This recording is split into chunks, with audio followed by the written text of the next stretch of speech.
हृदय तुमर दूर पहाड़र सबु जीमा परी सरस अभूल्य ना दूरर सुंदर अथच निकटर शुष्क बंधुर पत्थर तुल्य। तुमी बेलाभूमि रे झलसी उठुथिबा सुनेली रेणुकार सम ना चिकमिक करुथिबा सुनेली रंग तले गुप्त चोरा बालीर भ्रम। तुमे बिंदु बिंदु शिशिर बुंदा परी कुनी दुब देहि ढल ढल ना ध्वंसाभिमुखी साजी व्यथित करुथिबा वर्षा परी रच छल। सतरे कौन तुमे कुसुमरे प्रजापतिर रेशमी चुंबन ना भंवर परी प्रतारणा करी भांगीदेव पुष्पर असुमारी सपन। तुमे अंधकार रात्रि रे विशाल गगनर ध्रुवतारार आलोक ना घन अंधकार रे सुप्त अमावास्या चांद परी भीरु पलातक। तुमे सुकुमार मृदु स्पर्शरे तनक छुई जाओ कौन भानु परी ना ज्वलंत अग्निपिंड सम पीड़ा दियो झांझी परसे देह भरी।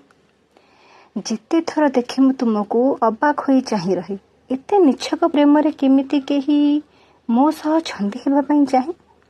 छलना नुहे ये वास्तवता बोली प्रत्येक क्षण मते बोध हुए हेले अनेक अजथा प्रश्न पुणी ए मन को अड़ुआ सूताक्षी छंदी दिए। अच्छा उत्तर पारिब कि देई जदि ये प्रश्न मान तुमको उचित बोली मने हुए। उचित अनुचित कथा तो नुहे प्रश्न बा संभावना और संदेहर जहाँ धीरे धीरे अज्ञातरे विशालकाय वृक्ष सम रूप निए। तेणु जड़र उपाड़ी फोपाड़ा तुम साहाय्य मु लोड़ू थाए। तेबे कुहना वास्तवता ना छलना बास एतिकीर उत्तर ए मन चाहे। धन्यवाद।